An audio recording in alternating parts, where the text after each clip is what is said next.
सभी सर्विंग व रिटायर्ड फौजी भाइयों के एकमात्र यूट्यूब चैनल फौजी पोर्टल पर आप सबका स्वागत है दोस्तों।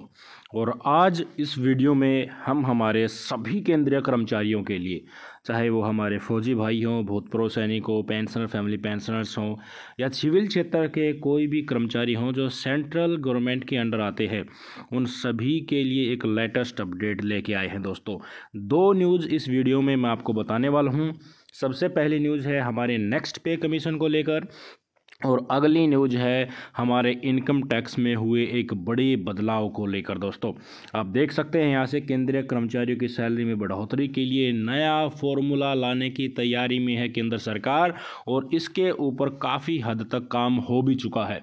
ऐसी खबरें पहले भी आई थी और फिर से इस खबर का उजागर होना ये इंडिकेट करता है कि अब की बार 8वां वेतन आयोग आपका नहीं आएगा, यानी कि जिसमें बेसिक पे के हिसाब से अलग अलग कैटेगरी के कर्मचारियों की पे रिवीजन हुई थी, उस प्रकार से पे रिवीजन नहीं होगा। एक सिंपल फॉर्मूला तैयार किया जाएगा, जस्ट पुट आउट किया जाएगा और सबका अलग अलग तरीके से यूनिफाइड तरीके से आपकी सैलरी और पेंशन में बढ़ोतरी होगी दोस्तों 8वें वेतन आयोग में। इसमें सबसे ज़्यादा फ़ायदा किसको मिलेगा? सबसे ज़्यादा फ़ायदा इस तरीके का जो फ़ायदा है, लेवल 1 से लेकर लेवल 5 तक के जितने भी कर्मचारी हैं ना, यानी कि जो जिनकी सैलरी सबसे कम है और जिनकी मिडिल कैटेगरी में सैलरी पड़ती है, इन दो चीज़ों का, इन कैटेगरी में जो कर्मचारी आते हैं या पेंशनर्स आते हैं, उनकी सैलरी और पेंशन में ज़्यादा बढ़ोतरी होगी। क्योंकि ये पॉइंट माननीय अरुण जेटली साहब ने भी पॉइंट आउट किया था कि कॉस्ट ऑफ लिविंग के हिसाब से हमें सैलरी बढ़ानी चाहिए, ना कि पेंशन या सैलरी रिवीजन कर दें जो पुराना फार्मूला चला आ रहा है उससे।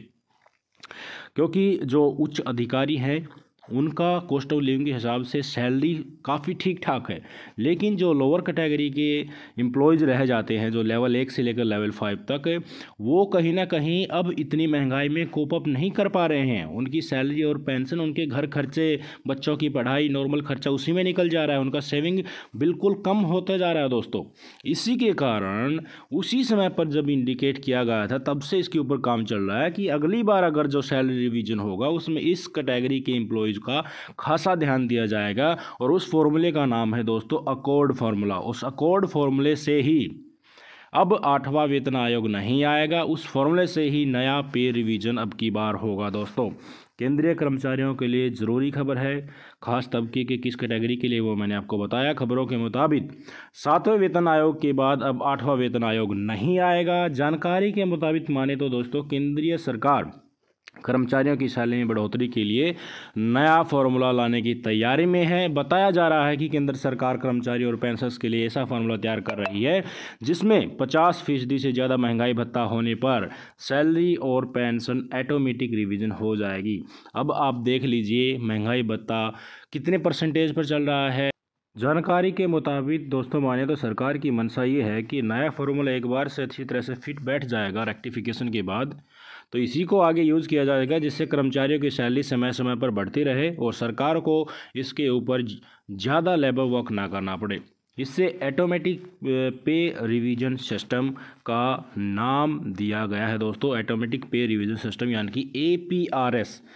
इस कैटेगरी से, इस नॉमिनेशन से इसको नोट किया जाएगा।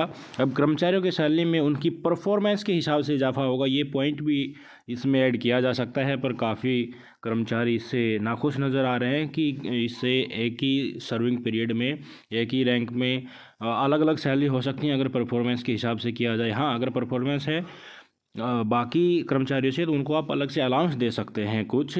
तो इस कैटेगरी के लिए परफॉर्मेंस के हिसाब से सबकी सैलरी इंक्रीज़ करने के लिए कर्मचारी काफ़ी इसका विरोध कर रहे हैं। इसकी मंशा भी मैंने आपको बता दी थी कि नया पेंशन रिवीजन एक अकॉर्ड फार्मूला से तैयार किया जाए। इसकी मंशा माननीय अरुण जेटली साहब ने पहले ही दर्शा दी थी। जस्टिस माथुर साहब ने भी अपनी सिफारिशों में, जब उन्होंने 7वां वेतन आयोग दिया था, तो उन्होंने यही कहा था हम पे स्ट्रक्चर को अब एक नए फार्मूले की तरफ ले जाना चाहते हैं। इससे कॉस्ट ऑफ लिविंग को ध्यान में रखकर, सबसे मुख्य बात यह है जिसका मैंने जिक्र किया, जो महंगाई है उस महंगाई से कोप अप कर पाए हमारे कर्मचारी, उसके बेसिस पे ही सैलरी बढ़नी चाहिए। और इसका सबसे ज़्यादा फ़ायदा लेवल 1 से लेकर लेवल 5 के जितने भी कर्मचारी हैं उनको होने वाला है, क्योंकि उनकी सैलरी बाकी उच्च अधिकारियों या सेकंड ग्रेड के अधिकारियों के कंपैरिजन में कॉस्ट ऑफ लिविंग को देखें तो काफ़ी कम है। उनकी सेविंग नहीं हो पाती है सारे घर खर्चे निकालने के बाद, चाहे वो बच्चों की पढ़ाई हो या दूसरे घर खर्चे हों, जिसके कारण अब फोकस अब कई बार जो पे रिवीजन होगा नए फॉर्मूले से, कोड फॉर्मूले से, उसमें एक अगर आप लेवल 1 से लेकर लेवल 5 के कर्मचारी हैं तो सबसे ज़्यादा सैलरी आपकी बढ़ने वाली है दोस्तों। हो सकता है जो मल्टीप्लिकेशन फैक्टर है उसका लेवल 1 से लेवल 5 तक लेकर उसका मल्टीप्लिकेशन का नंबर ज़्यादा हो, उच्च अधिकारियों के लिए कम हो। ये तो थी पहली खबर। काफ़ी चौंका देने वाली खबर है दोस्तों, आपके सामने है डबल TDS या TCS for non filers of IT return. अगर आप अपने इनकम टैक्स रिटर्न टाइम रहते फाइल नहीं करते हैं तो आपको उसका डबल रेट पे करना पड़ेगा। इसके लिए एक कैटेगरी बनाई है, उस कैटेगरी में कुछ क्वालिफिकेशंस हैं, यानी कि कुछ उसमें क्राइटेरिया हैं। अगर आप उन क्राइटेरिया को मीट नहीं करते हैं तो आपसे डबल टैक्स वसूला जाएगा। तो मैं आपसे यही गुजारिश करूंगा कि अपना इनकम टैक्स आप ज़रूर समय पर भरें।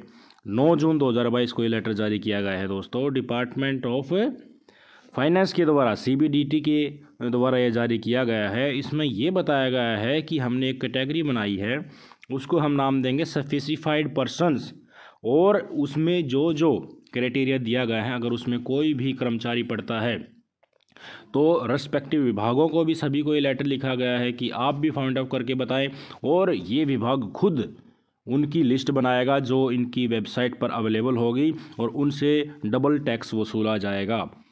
कौन है वो स्पेसिफाइड पर्सन? ये नहीं है कि आपका 1,000 रुपये का इनकम टैक्स रिटर्न पेंडिंग था और आपको इस लिस्ट में डाल दिया जाएगा। उसके भी कुछ क्राइटेरिया हैं, वो क्राइटेरिया ही इस वीडियो में मुख्य तौर पर बताने के लिए मैं आपको ये दिखा रहा हूँ। इस पर्पज़ के लिए स्पेसिफाइड पर्सन्स की एक लिस्ट बनाई जाएगी। सबसे पहले तो जिन्होंने पिछले साल का इनकम टैक्स रिटर्न फाइल नहीं किया है, समय रहते नहीं कर पाए, उनके लिए पहली क्वालिफिकेशन या पहला क्राइटेरिया तो ये रहेगा। दूसरा, लिमिट भी बनाई गई है। अगर उनका इनकम टैक्स रिटर्न 50,000 या 50,000 से ज़्यादा है तो ही उनको स्पेसिफाइड कैटेगरी में डाला जाएगा, उन पर ही डबल इनकम टैक्स उनसे वसूला जाएगा। अगर आप इस कैटेगरी में पढ़ते हैं, आपका इनकम टैक्स में जो रिटर्न फाइल करते हैं, जो आपका फॉर्म 16 आता है, उसमें टैक्स डिडक्टेड एट सोर्स ये लिखा भी है, इसमें the aggregate of tax deducted at source and tax collected at source, दोनों को मिलाकर अगर 50,000 या इससे ज़्यादा बन रहा है तो आपको इस कैटेगरी में रखा जाएगा। फिर से देख लीजिए, आपके फॉर्म 16 को आप देखेंगे, उसमें दो चीज़ बिल्कुल स्पष्ट लिखी होती हैं। पहला है टैक्स डिडक्टेड एट सोर्स, दूसरा है टैक्स कलेक्टेड एट सोर्स। इनका एग्रीगेट अगर आप करेंगे तो ये 50,000 या 50,000 से ज़्यादा आ रहा है तो आप इस कैटेगरी में पड़ जाएंगे और आपसे डबल टैक्स वसूला जाएगा। तो मैं तो सभी हमारे सुनने वाले कर्मचारियों से यही रिक्वेस्ट करूंगा कि समय रहते ही आप अपना इनकम टैक्स अब की बात ज़रूर फाइल कर लें, नहीं तो कानून बहुत ही सख्त हो गए हैं इस गवर्नमेंट में दोस्तों। डिपार्टमेंट को भी लेटर लिखा जाएगा कि आपका बंदा स्पेसिफाइड कैटेगरी में आ गया है, और आप प्रोसीडिंग, डिपार्टमेंटल प्रोसीडिंग भी फॉरवर्ड करें, और आपको जो डिपार्टमेंट की हाई अथॉरिटी है वहीं आपका टैक्स डबल रेट से काट कर इस विभाग को दे देगा। तो आपसे यही रिक्वेस्ट है कि प्लीज़ आप अपना इनकम टैक्स समय पर फाइल करें और इस प्रकार की पेनल्टी से अपने आप को बचाएं। दोनों खबर कैसी लगी आपको हमें कमेंट करके ज़रूर बताइएगा। अगली वीडियो फिर ऐसे ही लेके आएंगे बड़ी ही जानकारी के साथ। तब तक के लिए जय हिंद, वंदे मातरम।